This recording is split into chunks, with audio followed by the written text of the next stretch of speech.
This is ContraZoom, where we go back and forth about film. I'm your host, Dakota Arsenault, and today's episode is presented by Aesthetic Magazine. On this week's show, we are talking about the imagineNATIVE Film Festival, which ran from October 20th to 25th here in Canada. It is the world's leading Indigenous film festival that showcases talent from all over the world with a clear eye towards Indigenous filmmaking and arts. The festival was actually founded back in 1998, and this year it featured films from Canada, the United States, Bolivia, Ecuador, New Zealand, Greenland, and Denmark. And joining me on this episode is Naomi Wada Platt, who has a YouTube film review channel and is someone that I think is going to be a great guest to talk about all these movies that we were able to watch this year. So Naomi, thank you so much for joining me today. Thank you so much for having me. How are you doing? Good. Enjoying the cold weather of Toronto. What about you? About the same, yeah. So we had the opportunity to go through and watch a bunch of the movies that were playing at this year's festival, and we settled on 4 that we both ended up seeing, and then one more that you saw.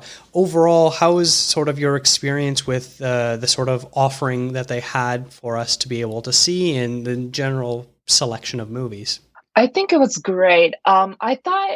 I actually didn't know anything about this film festival, unfortunately, but this year you introduced me to it. And at first I thought it would be more focused on Canadian films, but I was surprised by the international selection. And I think it's great because as a Canadian, we only see what's going on in Canada, Indigenous communities. So knowing about other Indigenous communities outside of North American, continent, it was eye-opening and I really enjoyed it. Mm-hmm. Yeah, I did too. This is a festival that I've seen like the ads on the TTC for the last few years, and I'm always like, oh yeah, I always want to check this out. And then it's like, oh, and then it passed. I didn't get a chance to go and see anything that I wanted to. Yeah. It's one of those things where there's just so much going on, especially since it takes place in the fall, which is, unfortunately, it seems like when all the film festivals take place in Toronto, TIFF usually kind of takes priority over everything. And then after that, you're just like, oh, and then there was like 5 other smaller festivals I could have gone to. Yeah. Especially since there seems to be some crossover, which the first movie that we're going to talk about did actually play at TIFF as well. So it was nice that we were able to catch it here. Yes, absolutely. Mm-hmm. So I guess with that, I think that's a perfect segue to kind of go right into it. I think the sort of the landmark movie, the one that was the big get for imagineNATIVE this year was Inconvenient Indian, which was Michelle Latimer's adaptation of Thomas King's book, which explores the cultural and colonization of Indigenous peoples in North America. And this movie actually premiered back in TIFF in September, like I mentioned, where it actually won the People's Choice Award for Documentaries and the award for Best Canadian Film. Splendid slogan. It permits us to set aside the missteps of history and offers a covenant for the future, allowing us to be held blameless for the decisions we make today. Ignorance, this is the defense. Our grandparents didn't know any better. We didn't know any better. If we knew then what we know now, we wouldn't have done what we did.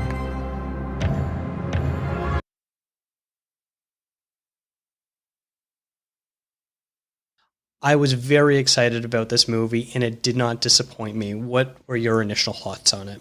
It was just so powerful, and you could feel all the anger, but it's just so beautifully made, and it made you question and think about, white guilt, or just the whole education system in Canada. It made me think about so many things. I think it's one of the best films that I've seen this year. Mm-hmm. Definitely. It does this really interesting thing where it kind of combines somewhat acted recreations of different events, but also then, I don't want to call it documentary footage, but actual interviews with different Indigenous people from around North America and showing different cultures because, they talk to Inuit people, which have a very different experience than, Métis people or things like that, or Mi'kmaq people. So there's so much going on. And I think that Michelle does a great job of kind of expanding the scope and being like, well, Indigenous in Canada isn't one thing, it's many things. Mm-hmm. Mm-hmm. And sort of how that experience is related, while they might sort of have a bit of a shared history with the way they were treated as a whole, their individual experiences were very different and unique. No, like you said, it's not a monolith. Like we say, Indigenous, it's a blanket umbrella term, but it's not, monolith. Like, yes, they went through, residential school and colonialism, imperialism, everything. But the way that they react to it and the way that they're still healing from it is very different. And yeah, like I realized that, like this movie made me realize that. Mm-hmm. Yeah, and I really enjoy how they kind of incorporate the portrayal of Indigenous people in media and how that kind of moves forward. And I think it ties in really interesting. Are you familiar with the band that featured in it, A Tribe Called Red? Yeah, I actually just followed them on Instagram after watching this film. I was just like, I need to know what they're doing. I am a big fan of them. I actually had a chance to interview them several years ago before they kind of blew up and were big on the Canadian scene, and I'm really into them. And it's actually kind of funny, the concert footage that they show in it, I'm pretty sure I was at that show. Oh my goodness. Yeah, which is interesting because I was there to photograph them, like I'm a concert photographer on the side, and I'm pretty sure I was at that show because I recognized it was their big rebel homecoming show to celebrate the release of their last album, and they had a whole bunch of guests come out, and so I'm pretty sure it was that one. I'm not positive. I wanted to maybe send them a message and be like, "Hey guys, was this show?" But I didn't end up doing it. But when you go to their shows, they incorporate a visual element. And so behind them, they will have like looping images of different Indigenous people represented in movies and TV shows. So you're very traditional sort of like cowboys and Indian sort of stuff, where they incorporate a lot of those visuals in this movie as well. So I like that sort of tie-in where they're showing that sort of portrayal, and then also showing A Tribe Called Red with their performance and how the two of them work so well together. Wow. And it's interesting because I think in general, Indigenous music in Canada has really risen in popularity the last couple of years. A big thing I'm a huge fan of is the Polaris Music Prize, which celebrates the best Canadian album every year. And Tribe Called Red hasn't won it, but they've been nominated a couple times. But they've also had recent winners like Tanya Tagaq and Buffy St. Marie and Jeremy Dutcher, but then other nominees like Snotty Nose Rez Kids, who did the end theme song, which I thought was a very terrific song in that. Oh yeah, I loved it. And they were actually the band in Monkey Beach. They're the ones that were performing, which we'll talk about later on. But were there any of the sort of sequences or interviews that you really resonated with in this movie? Oh, the We Are the Hallucination. I think, was that the that would be the Tribe Called Red bit. Yeah, that song hit me hard. Again, like the message was really great. And I studied like the concept of nation in school. So, and how, colonialism affected the whole notion of nation. So like to have that context and then seeing how Indigenous people are trying to balance, their own land and this notion of, Canada as a nation was just like, oh yeah, this is what we all have to think collectively. How did you find the sort of narration by Thomas King and, him being driven around in a cab, sort of telling this parable about the Indigenous plight with the way their interactions were with white colonizers, and then also in the movie theater as well with his voiceover narration? Did you find that tactic worked as far as a filmmaking perspective goes?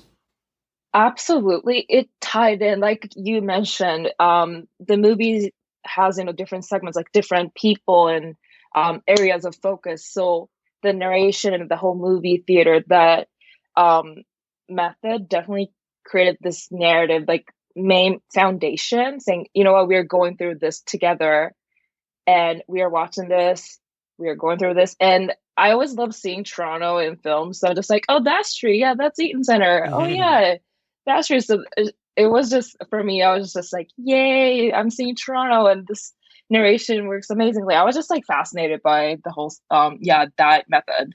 Yeah, I really liked it as well. And I think incorporating Thomas King so closely to it works too, because it's interesting. Like, I know there's been other movies where they make a documentary based on a book, and I'm always sort of curious about how they make that and decide what poses they want to use. But I think using the actual author was a great tactic. Yeah, and there was a sequence or footage of like him talking and like everyone's interviewing, and you see, you know, the behind the scene kind of thing, like the camera and, you know, the buffer, like everyone. And was that the scene with Thomas King? Yes, I believe so. Yeah, that scene, I really liked it. And like, I do want to know how they came up with that.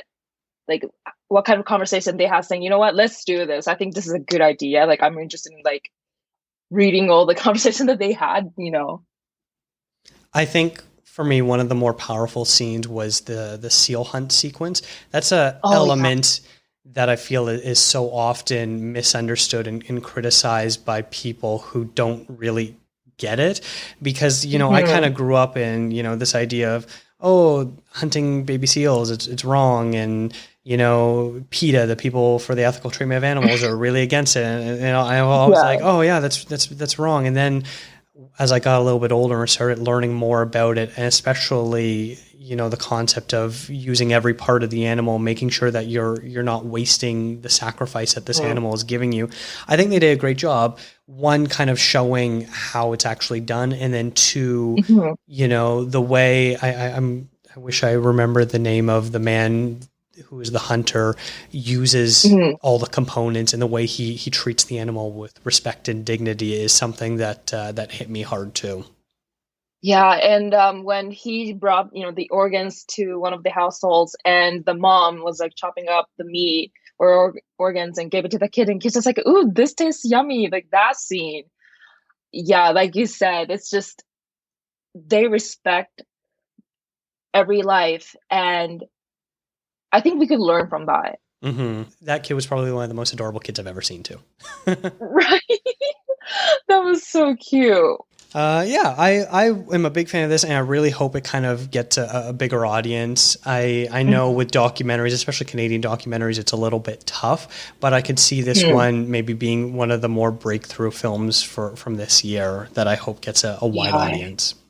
Yeah, and like cinematography is just so beautiful. The usage of drones and, you know, like handheld camera and everything. It was just I couldn't take my eyes off of this movie. So moving on, the next movie that we saw was one called Monkey Beach, which is a supernatural mystery layering tragedy, humor, and redemption. It tells the story of Lisa, a rebellious young woman who must accept her true heroic nature in order to save Jimmy, her brother, who is lost at sea. And everything at the same time. What are you doing here? No. What are you doing here? I thought that if I left, that they would stop. You are gifted. Jimmy! Jimmy! Jimmy! No, I have to stop him.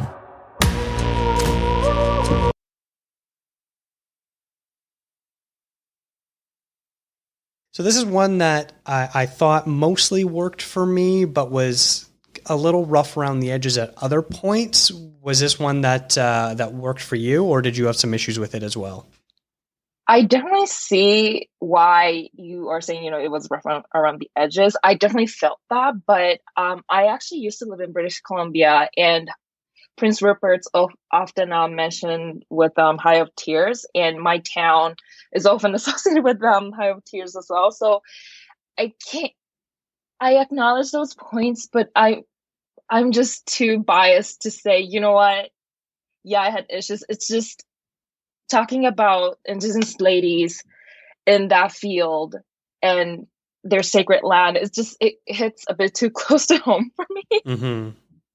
But I definitely see how, like, what they wanted to do, but how it just didn't meet the expectation that they had or what we had. I think, but overall, yeah. I think for me, it was more so things like some of the CGI wasn't all that great. Like I didn't like. Yeah, no. the pixelating nature of is it her cousin who is a spirit for her? I can't remember. The character Tabitha. Yeah, I don't really care for the way that effect was done. Yeah, that was not good. It just sort of takes you out of the scene because you're just like, oh, that's a awkward way to incorporate CGI. Yeah, and then the red hair spirit or red hair man dancing. That man, it's just like, is this a weird dream sequence from like 80s or 90s? It definitely, the technical aspect definitely was not the best for sure. But all that said, I think the story was excellent, and there were some really standout performances, specifically from me, Adam Beach as Uncle Mick, who's probably the most well-known actor in the film. And then a really surprise performance that I loved was Tina Lehman, who is Mama Oo, who I thought was really great at grounding the movie and giving a lot of heart and character depth to everyone. Absolutely. Tina did an amazing job. She was definitely the star of the film for me. Like, Adam Beach was amazing. Like, we all know he's amazing. But for me, Tina's just, this love and respect and care for everyone in the land. I think she nailed the expression, like, every scene, like, so hard. And like, I just love seeing a grandma carrying a gun, like, so naturally. It's a hard thing to do, but she just convinced us that she's been doing that for her lifetime. And I think that's a hard thing to do. So I adored her in this film. I think if I was to try to sort of pinpoint maybe what the film's thesis point is for it, while you've got like this sort of interesting supernatural mystery aspect going on, I think really at the core of what was going on is this sort of middle generation of Indigenous people in Canada who feel like they lost their culture and their ways. So you have Mama Oo, who knows the old ways, knows the language, and tries to pass it down. And then you've got this, the next generation below who unfortunately were affected by residential schools the hardest and were literally forcefully beaten out of their culture, basically. And then you have this newer generation, so people like Lisa and Tabitha, who are trying to reconnect with their roots and learn from their elders. And there's a bit of that disconnect because, Lisa's one aunt, who is very clearly a Christian woman, talks about praying to God and being thankful for all that sort of stuff. And there's a bit of a fight scene involving that, where how can you say that considering where we came from and all this stuff with residential schools that was forced upon us. So I think there's that one bonfire scene where that fight takes place, where I really feel that's the film's thesis point for me. Yeah, absolutely. I've been in that conversation. I heard that conversation before. So yeah, I definitely agree that was the main point of the film for sure. And it almost sort of kind of connects back to Inconvenient Indian in that sense, where, residential schools didn't fully stop everywhere in Canada until the mid-90s. I know we think of this as something that was happening in the 50s, but it continued until, I think it was like 96 was the last residential school closure, which is not very long ago. Nope. And I think it's, it was only after that Indigenous culture has sort of been able to figure out what the missing links were, how can they reconnect with their roots and bring their art and their stories forward, that I think we've really been seeing in the last maybe half decade to a decade. And so that's why I think it was sort of an interesting pairing. I watched Monkey Beach right after Inconvenient Indian, and the two of them really kind of connected, where you've got a narrative one and then a documentary version of sort of similar stories telling similar plights of issues that they're facing, the communities. That's very true. Yeah, like, it is about generations and like reconciliation, like moving forward and like honoring yourself and your lineage. And that's for sure. I actually didn't see that. So now it makes sense. Yeah, it was just something that I kind of like, it was a bit of a light bulb moment for me. I was like, oh, these two movies are very connected in that sense for me. Yeah, you had your aha moment. I did, yes. But I did really like it. And I think with a big enough name like Adam Beach, who people might know from such movies like Wind Talkers or Suicide Squad and stuff like that, where I would hope that this maybe has a bit of a built-in audience that people are more willing to search out and find if it appears on, a streaming platform or something like that. Oh, that would be great. But I did really enjoy the sort of, we're talking about with Inconvenient Indian, this idea of, there is not one monolithic Indigenous community. And so seeing the Haisla community so well represented in this movie was really interesting and unique. Yeah, it was just, and going back to the party when the performance was interrupted by Tabitha's father, and he said, like, you don't know what I went through, and everyone else just like kind of mad at him, but it's just like, well, we know what he's going through. We have an idea what we were going through, and that scene was very powerful to me. And like seeing the beautiful nature, the land that they respect, but the colonialism kind of taken from people, like not just that community, but all across Canada. It's just, I think it's a well-made film, and like I do think that it deserves recognition and a big attention, and I really hope that they don't get it. Yeah, I think you're right about the scene with Tabitha's father, because that's a character where, on the surface he's the antagonist. I won't say the bad guy, but he's definitely the antagonist in the film, that a lot of the other characters seem to have their issues with him for various reasons. Everyone sort of has their own issues towards him. But like any good movie where the villain is someone that you understand where they're coming from and they can be sympathetic at points, that was his story as well, where you understand and you sympathize with the struggles and pain that he's gone through, even if his end goals are not ones you agree with. Absolutely. And that's the mark of like, a really well-written character, that you can understand and sympathize with them, even if you don't agree with them. It's hard to write a villain, but yeah, like you said, I think they did a good job, had a good balance and backstory of where he's coming from. Yeah. Yeah. And I love the way that they shot the landscape. You're so right with that. There's so much detail paid to the beaches and the forests and in the water and the sky, and so much that I know is considered very sacred to the Indigenous community, the Haisla community. And they talk about, if you take something, leave something. So if you're needing to take a plant for whatever purposes you need, you leave something in return. I know they often talk about tobacco in this film, the plant tobacco, not necessarily the actual cigarettes. But it's nice that they kind of infuse a lot of their personal beliefs into this movie. Yeah, it was beautiful. It made me want to go back to BC. Did you spend any amount of time like up in the Kitimat area where this was shot? No, my town's like the other side of the highway. Okay. Like really far away, but it's just, northern BC, like the landscapes just everywhere is just so beautiful with the woods and beaches. So it's just like, I miss my small town.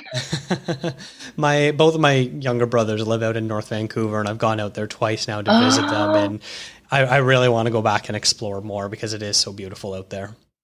Right. BC is beautiful. Yeah. Not saying Ontario is not, but it's just very different, especially in a big city like Toronto. yeah, for sure. So yeah, watching this, not just this movie, but like other films, like films from this film festival, made me really want to go back and reconnect with the land.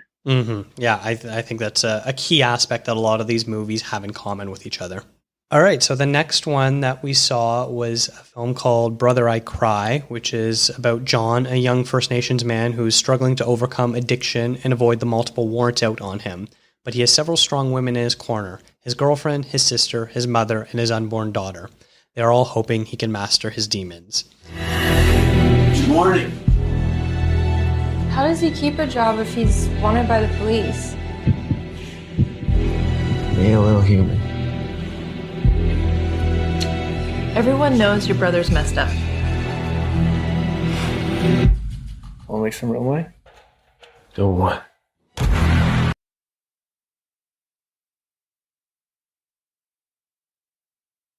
This was another movie that I found was a little uneven at times. Definitely some strong performances from some of the actors, some that I wasn't as on board with. And in the end, I think the plot didn't completely work for me. I think they tried to do a little bit too much with the story, despite it being a relatively simple plot. Was this one that worked for you? For me, it did because John's actor, Justin Rain, I think his performance was stellar. So his powerful acting kind of put everything together. So for me, I liked it, but I definitely understand why you're saying that. I think for me, the star of the movie was actually the directing. It was really phenomenal with a lot of really interesting cinematography. The two of them combined together. So the director was Jesse Anthony. And so you get some really interesting sequences early on, like John is snorting a line of drugs in a bathroom. And so he puts his head down and he snorts it. And as he goes to put his head up, the shot changes to his sister, who is splashing water on her face. And then there's just a whole lot of really interesting shots using mirrors and reflections and the characters sort of seeing themselves in other things, especially the one scene where John is in jail and his girlfriend is visiting him. The two of them, shots of that, I think, are really beautiful. Yes. Oh, absolutely. It was beautifully shot. And the color was really muted, so it kind of added like the whole vibe of, like, this is kind of serious / not a happy movie. I think everything was cohesive when it comes to cinematography and directing. Yeah. I think it was a great portrait of what it's like when you're dealing with an addict, because you've got, with all the people in this movie that are kind of interacting with John, whether it's his sister or his girlfriend or his mother or his father or his friend that's his enabler and drug dealer, they all sort of have a different perspective on who John is as a person. So, his sister is like, right from the very beginning, he's an addict. You can't trust him. He's probably still using. Even if he isn't, you need to be careful around him. And then his mother kind of enables him by giving him money and believing his stories. And then his girlfriend seems to mostly be pretty oblivious to his addiction. Maybe that's because she's trying to remain hopeful for them. But overall, I think it was a very interesting portrait to show how different people deal with, someone you care and love about with the issues that they're going through personally. Yeah, I actually wrote in my notes saying, like, addiction is not an isolated, like, single issue. And in that, what I'm saying is that their cause to people leading to finding, escape in those substances. And you can't really, nitpick or like isolate those issues. It's just the whole, their backstory and the environment they grew up in, and then how that person's addiction affects their surroundings too. So it was multi-layer in that sense. And the way that, it's not just about addiction, it's about generation trauma and anger and what it means to have an identity as Indigenous people. So I think for me, they did a good job tying up those aspects. Yeah, I agree to a point. I think what for me is the movie kind of came to a very sudden conclusion that I wasn't quite expecting, which maybe that's what needed to happen. But for me, I don't think there was a proper closure enough for the different storylines. Not to say that the ending needed to be different. I just think that there needed to be a bit more closure for some of the characters. In what perspective? I definitely do agree. Like, I was heartbroken, or like I was really shocked by the ending. And now, like, listening to you, I was just like, oh, that makes sense. I just want to know, like, what made you, like, what were you expecting? Like, what could have been changed? Yeah, it's a little tough because I don't really want to give away the ending. Yeah, sorry. Because I do want people to watch this and kind of, I'd love to hear other people's takes on it.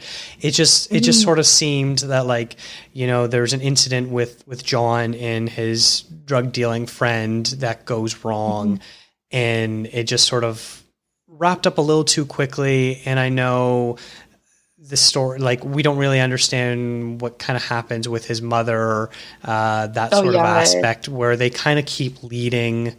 They throughout the movie, they kind of show more and more of who his mother is and what her story is, but then they kind of never really give enough. She just sort of used a bit of as a vehicle for either John or his sister for whatever needs that they have at that given moment and sort of what the scene needs. So I just sort of felt that she was a bit of an underutilized character, and it was one that I was kind of wanting to know more what would happen to her afterwards.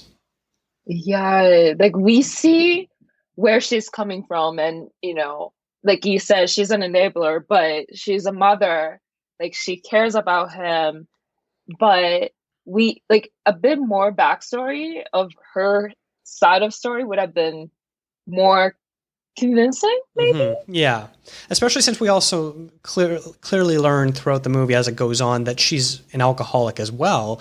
That it's kind of joked about in jest a little bit, except for John's sister, who seems to be the only person who's able to accurately point out when someone is struggling with addiction, whether it's her brother or her mother, and so it's one that was sort of an aspect that I wish was maybe explored a little bit more, and how she affects those around her as well. Yeah, for sure. But can I just say that whenever the mom and the Ava was fighting, I was just like I know why those two are saying, but like, could you say it in a different tone? Like, you're giving me anxiety right now. So they did a good job causing unrest to the viewers for those scenes.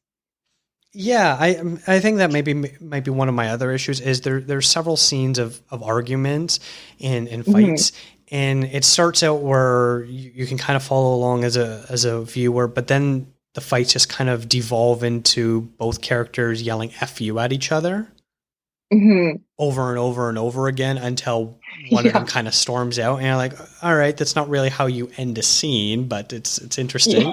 Yeah. It's realistic. I will give you that. Yeah, and maybe it's just because I don't have personal experience either being in relationships like that or knowing people like that, where it's just neither of you are in the right and you're just sort of yelling over each other. Yeah. It was uncomfortable, yeah. But it was one that I still did enjoy, especially for the directing and cinematography. And I think Jesse Anthony is a real talent, and I'm very excited to see what he does next. Yeah, definitely. I'll be following him as well. Now, the last movie that the two of us watched, we decided to do an international film. So we did The Legend of Baron Toa, which is about Fritz, a young Tongan man grappling with his wrestling superstar father, Baron Toa's legacy, both metaphorically and literally, following in his deceased father's footsteps by fighting for the return of his dad's stolen championship belt. You new around here, Bert? No. I don't see you for all this time. When my dad died, this place went to crap. That's not the nephew I tell you about. He's been in Australia too long. Boys come running, gas ain't gunning. Your father's belt is gone. Those like my dog, like my brother. Alex has stolen my stuff. Yeah, it's a bit tato around here. What's yours is mine and what's mine is yours, but it's all good. But that works best for those with nothing worth borrowing, doesn't it? Too much heat. Hey, can we discuss the belt? Suits me, eh? When I heard you were the Baron's only spawn, I didn't know whether to piss or crap my pants. You know what I've concluded, mopper? I don't need to change my undies. So this movie was made in New Zealand. Now, I'm not quite sure if it takes place in New Zealand as well. We're not really totally sure. I know that most of the characters are Tongan, and they talk about how Fritz had been spending too much time on the island of Australia. They make several references to that, I guess being like, oh, he was in the big city. So I assume this is taking place in New Zealand because Tonga is a very, very small country where they don't really have cities, and this looks like it's like a nice kind of cul-de-sac in a suburb. Yeah. So I assume it's New Zealand, but I don't think it's made very clear. But what I like most about this is, in recent years, we've seen a rise of New Zealand comedy from people like Taika Waititi and the Flight of the Conchords guys, which is, I love that style of comedy. And while there's certain elements of that here, it's not the same, you know, dry, deadpan humor. This is a very different, I don't want to say it's, you know, like a North American style comedy, but there's definitely more elements that I think a viewer would be able to relate to on a film level. Yeah, absolutely. There were some moments that I was just like, oh, like I completely forgot to like think about Taika Waititi and like other New Zealand comedies, but now it makes sense. But there are some moments that I was laughing. Just it definitely felt that it was really native to the director's like community, but at the same time, there are moments that it didn't feel like a foreign New Zealand or Tongan film. I can really pinpoint out those aspects. But I definitely agree with you. Mm-hmm. Yeah, I understand what you're saying too. I do, you know, this is definitely much more of a action comedy, but not like a Marvel type of movie. There is quite a bit of violence and gore in this movie as well. Not terrible, but enough that like if you're a little squeamish, there's a couple parts where you're like, ooh, that I feel that. And I think that's one thing that I sort of appreciated was too often in most action movies, the hero basically doesn't feel anything and they'll walk away and be like, oh, I got a little bit of blood on my lip, but that's about it. Or they'll be like a little dirty. Or is this like, there's actually like entire scenes where he can't get out of bed because he's too sore from the fight that he was in the day before. And after every fight, he kind of looks worse and worse, where he's just wearing down his body and his energy. So I think they do a really good job, where sometimes I get too frustrated watching similar style of movies where you're just like, well, that's obviously gonna hurt them. Can you at least like show them getting hurt? Yeah. Like they brush off, you know, oh, like my ribs are broken, whatever. Like I do agree that like I do not like that, but this movie, how realistic that the injuries are, definitely was a good, refreshing thing. But with that being said, there was a training montage, and I actually didn't like that scene. And why is that? Because I don't know how many days they've spent on, you know, training Fritz. And Fritz was, you know, heavily injured, first of all, and then he was training, like doing, you know, heavy lifting and everything. And given that, you know, he had some training in wrestling, I was just like, well, I feel like it needs like at least a month to have someone who's like really good to make it like really, really good. But I don't know how many days they've spent on it. And from the injury that he had, like how he was healing, I don't think it wasn't like a month long. So it's just like, yeah, how realistic is this training montage? Like how many days did you spend on it? That made me... I think it's one of those things where they took a little bit of liberty as far as movie making goes, where they definitely showed the wear and tear his body was taking, but at the same time, you know, if he gets hurt that he can't move, they can't really be like, and then 1 month later. So I think they took a little bit of license with that, where they definitely show during the montage, which I'm not a big fan of montages in general. And I think it was a clear nod to like that sort of Rocky style where, you know, he's running up the streets in Philadelphia, up the staircase, and I did that sort of thing, which, you know, is obviously I think a little bit tongue in cheek, but at the same time, you're absolutely right, where, you know, we're watching this guy who is very clearly not fit to do this sort of thing. All of a sudden, you know, he struggles to run up the hill once, and then the next time, oh, he can do it now. It's like, okay, good for him, but like how? You know, that question definitely pops up. But I think it worked that, you know, this is a man who, when he was younger, probably was getting wrestling training from his father. We hear about that he was getting training from his uncle as well, and I guess he stopped it, but clearly being healthy and working out was something that he cared about, because I don't have his name up in front of me. This actor is quite ripped, and he's very large and very muscular. It's quite impressive, actually. Yeah. I Googled his name. I didn't know. And I think he's doing The Rock's documentary or the film. And he's the young Rock. So it's interesting. Like, that makes sense. Like, no wonder he's ripped. Yeah, he's perfect for the role.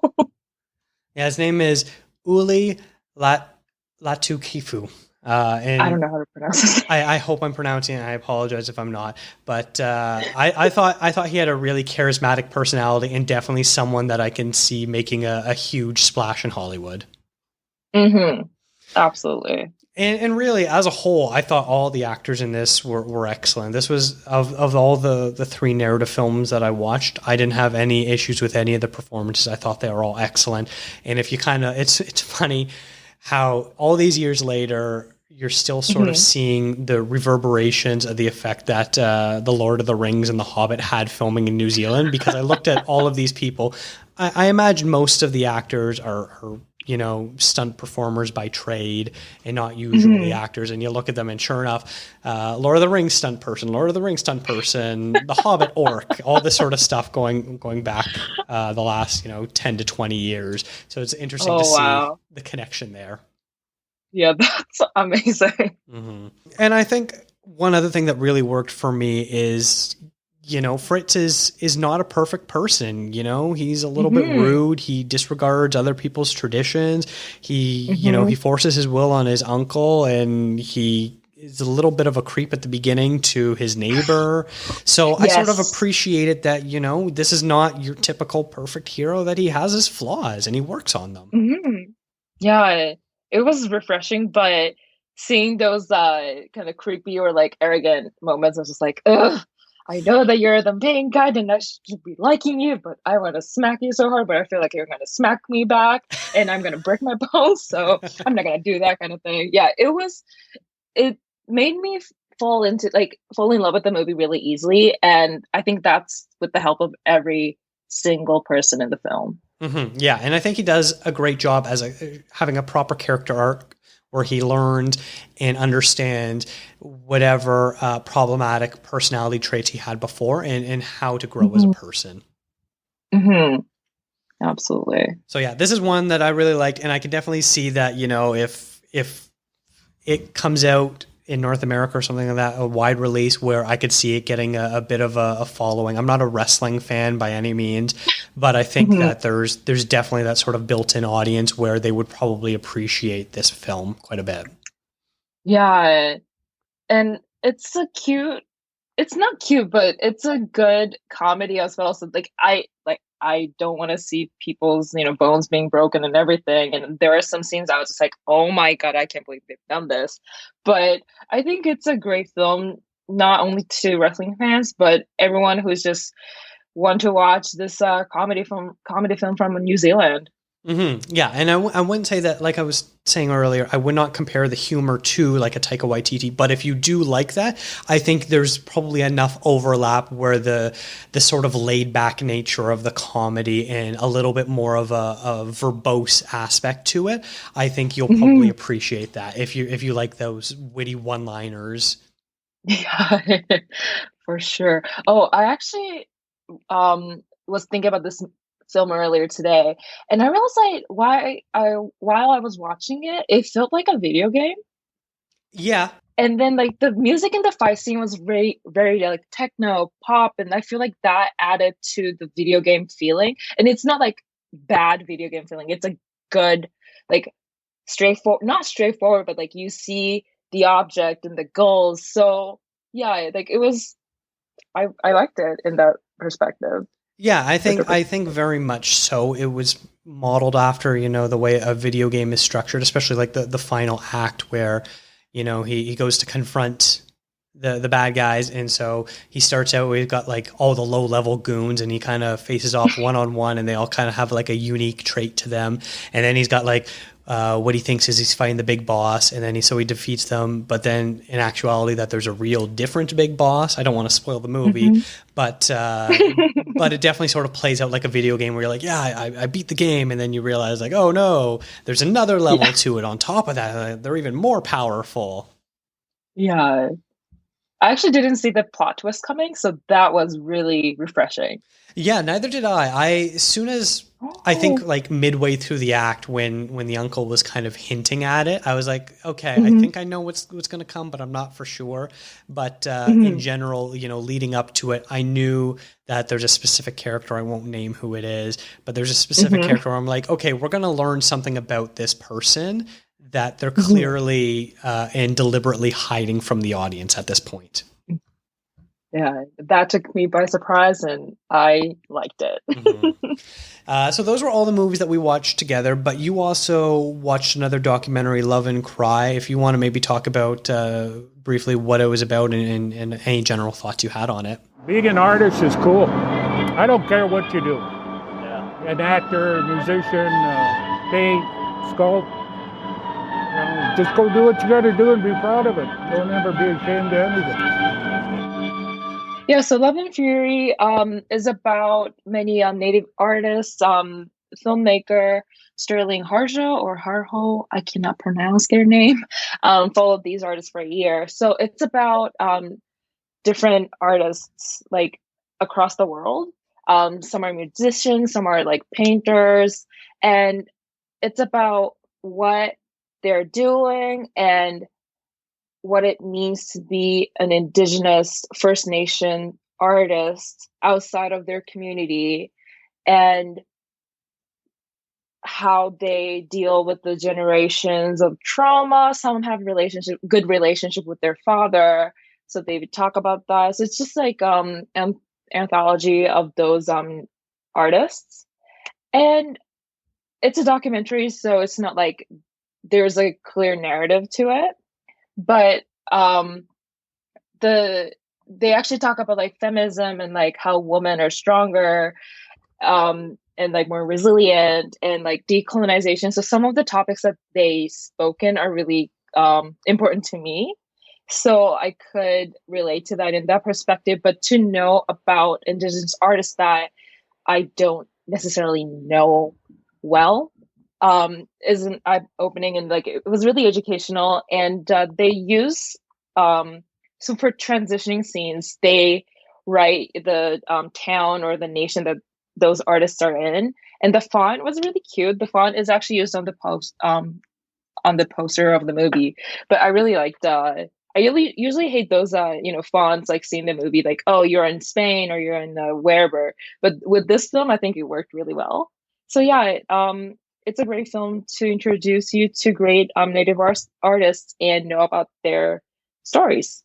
Well, awesome. I'm so glad that you managed to check out another film and that you really liked it. Overall, I was very happy with the movies that I saw. I wish I could see even more of them, and it's definitely a festival I want to be able to attend again, and hopefully next year when COVID isn't happening that I can go and see films in person too. Yes. Oh, I definitely need to like physically attend the film and like talk to people who are, at the film, or talk to the filmmakers or listen to their talks, because I think we all should know what happened on this land in the past. And we should just know about these communities that we often kind of not see every day if you are not in those communities. So yeah, it was a great film festival, and thank you so much for introducing me to it. Yeah, absolutely. I'm glad that you came on. I when we were talking, I realized that you would be a perfect person to have on for this, because you review movies on your YouTube channel, and a big part of one of the things that you care about is representation. As someone who is half Japanese, I know that's really important to you, and you talk about what movies are showing representation, and so I thought that this would be a good topic to have you on to talk about. Oh, thank you so much. Yeah, representation does matter, and I hope we get to see more Indigenous communities in film, music, media, those industries. Of course. Now, if anyone wants to learn more about you or your work, where can they check you out? So I have a YouTube channel. You could search me under Naomi Wada Platt. I usually do commentary on various things. I try to do more movie reviews. But yeah, I talk about whatever things that I feel about. And yeah, check me on YouTube. Yeah, they're really funny and informative. I definitely enjoyed your falling one. You did a great job with that. And then another one was Another Round, where I had covered for the Sudbury Cinefest. And so it was nice to sort of just hear another review about that movie. I think you really nailed that one down too. Oh, thank you so much. Do you have anything in the works that you have coming up that you can talk about, or just in general? I definitely want to talk about movies that I saw at Inside Out, because LGBTQ representation does matter. So I'll be reviewing Shiva Baby. So yeah, that's coming up hopefully soon. Well, that's exciting. That was a festival I wanted to cover as well, but it was kind of around the same time as this one, so it didn't work out timing-wise for me. Why do film festivals in Toronto collide so hard? I know. We should write to someone about that. Yes, let's do that. Well, once again, Naomi, thank you so much for coming on the show. If you saw so much for having me. Any of the films at this year's imagineNATIVE Festival, let us know what you thought. Speaking of which, make sure you follow the show on Instagram, Twitter, and Facebook at ContraZoomPod. I want to thank Eric and Kevin Smale for the theme music and Stephanie Pryor for the logo design. Thank you to Aesthetic Magazine for presenting the show. Please visit ContraZoomPod.com for all your CZP needs and bookmark it, as I'll be adding lots of cool content to it over time. Please rate and review the show wherever you listen to podcasts, as it will help grow and find new listeners. Thanks for checking us out.